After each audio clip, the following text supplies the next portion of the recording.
What's going on, guys? It's Cliffy here. We are back today with a bit of a throwback, I guess you would say. Don Bradman Cricket 14, and essentially what I am trying to do, and I did hint this in a video a wee while ago, is that I have a lot of unfinished business to be done at the moment. Essentially, that just comes down... I can't even remember the bloody controls in this game. It is so different to Don Bradman 17, but I have all these unfinished series, and I just want to go and get them done, get them dusted, finish them off. Now, I am going to be having some Don Bradman 17 career mode, probably coming everyone's way, I would say on probably Friday. Oh my god, I can't believe I just bowled a bloody no ball. That's embarrassing. But yeah, looking at having that coming on Friday. Obviously with the straw poll that is still going, I am still going to be taking... Well, I guess I'm still going to be taking votes up until I do that video. I did say Wednesday tonight, however, that probably not the case.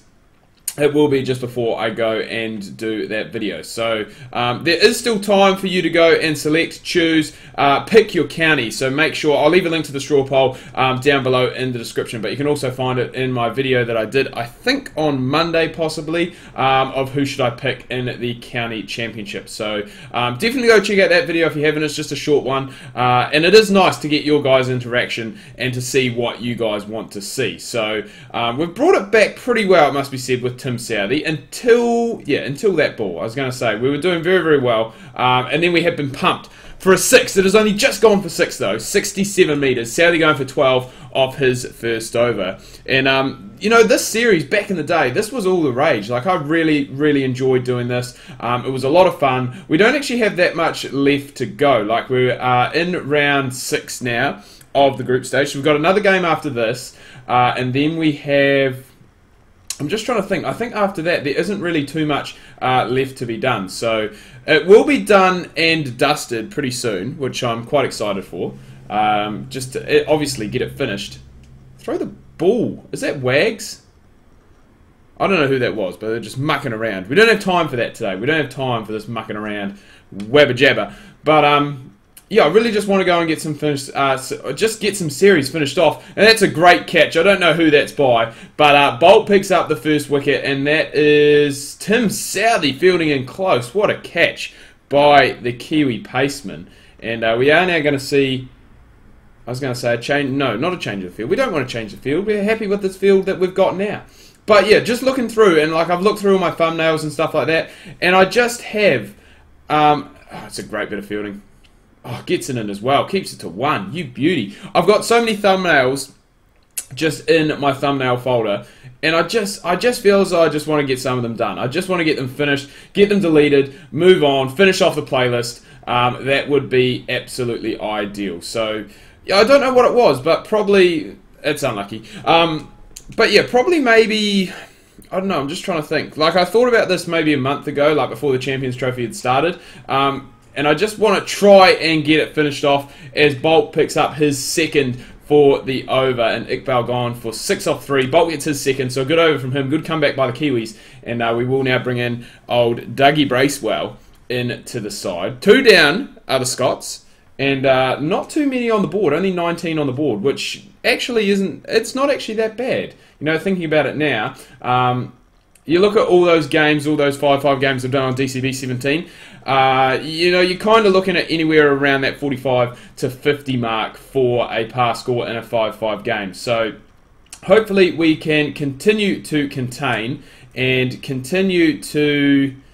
That's a good throw from the deep. Continue to carry on in this good form and hopefully not have to chase down too many. Just to make it easier on us. Keep the video nice and short as well. I do like to try and keep the videos short as possible. Not too short, obviously, because then there'd be no action. But try and keep it, you know, somewhere around that 10 to 12 minute mark, I think is ideal. That's really where I want to go and try and keep them as much as possible. So these dot balls are helping. Things that aren't hit out into the, well, into the outfield, I guess you would say. I was going to say, I don't know what I was going to say actually there. That's a nice shot down the ground. It will just, however, be for the 1. So great over this from Dougie so far. Just a 3 off it with 1 ball left to go. And I honestly do not know. See, I honestly can't even remember the fielding positions. Post defense 9. We'll rock with that. It's worked well for us so far, and it's worked well in this over. Oh my god, and then I go and do that! Then I go and bloody do that. Bowl a no ball. That's the second one of the innings. I don't bowl no balls. I'm distracted. I haven't played this game in a long time. I don't have the timing right. And that is really coming back to haunt us. So a free hit here. And hopefully we don't get punished for too many. It is just going to be a dot ball. Thankfully, just the 5 coming off the Doug Bracewell over. We've got 2 overs left to go. And I think 2 for 24 is the score for the Scots. And we do now have Mr. Jimmy Neesham into the bowling attack, who has taken part in the recent Champions Trophy tournament for New Zealand, which we won't go and get into too much detail about because, let's face it, there isn't really too much to talk about. Not much good stuff anyway. So we will just leave it at that. I think England are playing someone in the semi-final tonight, but I'm not sure who it is. I think Pakistan beat Sri Lanka. They might be playing Pakistan. And I think India possibly playing Bangladesh. But I could be wrong about those. I definitely know that those are the teams that are in the semi-final. It's it's England, Bangladesh, India, and Pakistan. So three Asian teams in the top 4. And it's probably I would say Bangladesh and Pakistan are probably 2 of the teams that you wouldn't expect to make. Oh, that's it. Did that not carry? Did that not carry? Surely that must have carried. Obviously not. But yeah, Pakistan and Bangladesh probably two of the teams that you wouldn't really have expected to go through. I think India definitely you would expect to head through into the semi-finals. Bangladesh obviously getting the job done against New Zealand, and that saw them through. And yeah, India obviously getting through. England, I think England are the only unbeaten team left in the tournament. And Pakistan heading into this were actually, I think they were the 8th ranked team. I think they only just snuck in. So they were really playing with no expectations, really. So they did a very good job to make it into the top 4 as well. And I mean, I know it's a bit hard, obviously, looking at New Zealand and Australia. Australia had 2 games that were rained out. So from that stage, it does make it very, very tough to qualify. When you have 2 games that, probably... I mean, the one against New Zealand, a lot of people are saying that New Zealand probably would have won that game. The one against Bangladesh, they're probably saying that Australia would have won that game. Oh, give that out, umpire. That is clearly LBW coming back in. And the raise of the finger. Mr. Neil Wagner, who I think... He's not playing the Champions Trophy at the moment, but is playing in England. He's playing for a county side, but I can't quite remember who it is. It might be Derbyshire from memory. We've got a left-hander in. We have got a left-hander in. There's 3 balls left to go.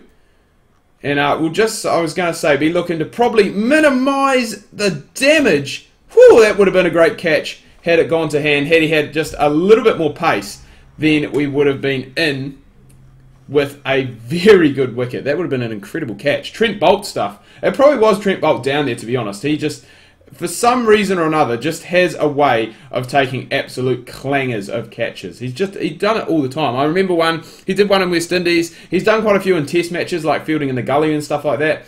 He's just, for a quick bowler, and, it goes around. You look at quick bowlers of old, and they just, once upon a time, they just could not field.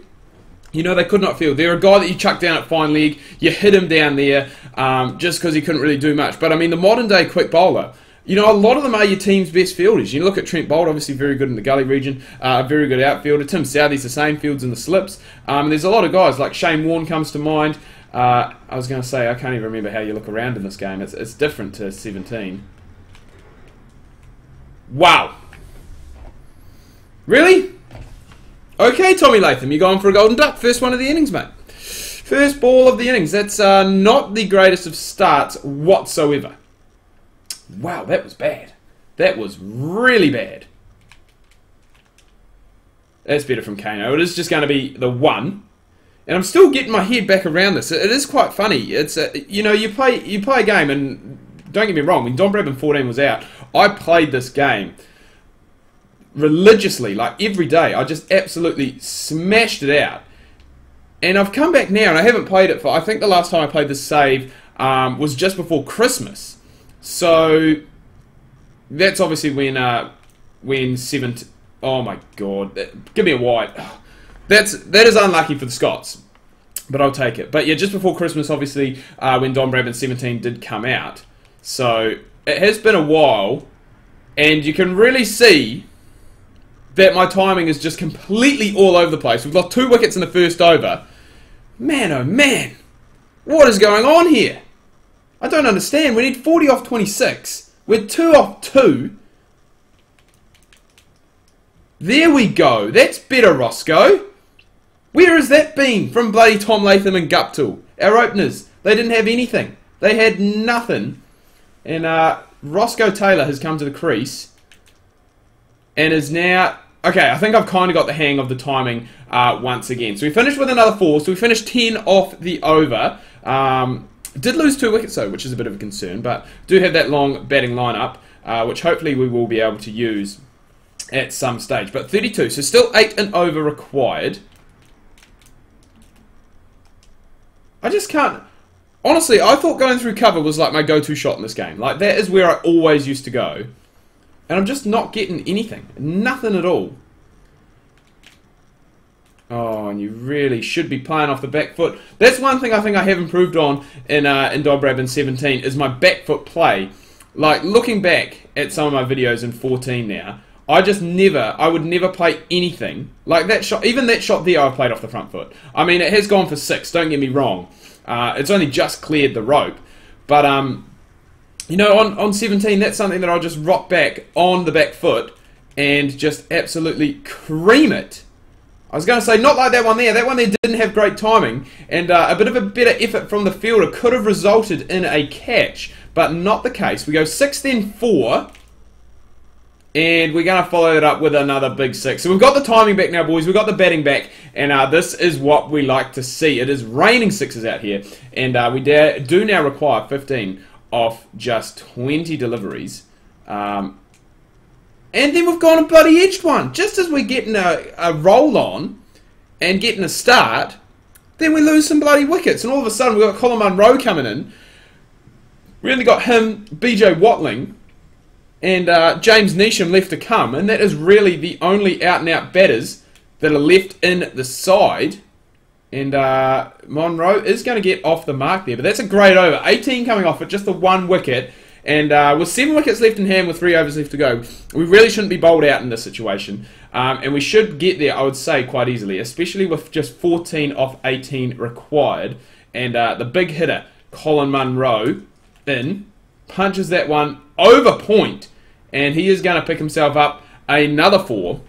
It's actually his first one. God knows how many the team's got now, but just 10 off 17 required. And after that shaky start by the Kiwis, we have really got our A into G and sorted out our batting somewhat and are now basically just scoring runs for fun, which is what we like to see, especially against Scotland. Scotland is the team that we should be taking apart. We do have Australia, I think, in the next game in the last round, so that will be very interesting. I think, like, it's been, as I said, it's been so long since I played this game. I don't even know where I am standing wise in the table. I don't think we've lost the game, but I could be wrong. And we do now require just the 4 runs to win. And Munro has come in, played a very good knock, and he is going to not finish it off here. It's a great catch. The one thing I do love about this game is the fielding animations. Some of them are just so good. You know, just some of the catches, some of the dives, and just the fielding. It still really gets me, and it's still really good and really funny to watch some of the stuff. So Watling coming in, and he's gone, and all of a sudden the bowler's on a bloody hat trick. And all we need is 4. We just need to nudge it around, really. But we're looking to finish it off with that hiss and a roar. We have seen everything in this innings. We have had not even 3 overs. We've had 38 runs scored and 5 wickets go down. So I don't want to give this guy his hat trick, and he's not going to get it because we've played it up over the top. The timing not great, but it is going to have enough to race away for a 4. That is going to be the game, boys. So New Zealand chase down that 41 in pretty controversial style, it has to be said. Getting their 5 wickets down, amazing. In a 10-over game, there was 83 runs scored and 9 wickets taken. Well, not even 10-over game, in 8 overs. That is it's a wicket more than a wicket per over, so that was really, really good. Kane Williamson getting the man of the match for his 17 off 16. Trent Bolt, you can't look past him either, 2 for 7 with the ball, especially after that start that Tim Southey did have. But anyway, guys, I'm going to wrap things up here. Do hope you've enjoyed this video. If you have, please remember to leave a like. If you are new, please hit that subscribe button. As I said, I'll leave that straw poll link down below in the description. You can find my Facebook and Twitter links there as well if you do want to chat with me. As I said, I'm going to wrap things up. Going to go grab myself some L&P. I think we've only got one bottle left in the fridge, which is a shame. We'll have to go and pick up some more. Until next time, ka kite anoa. See you soon.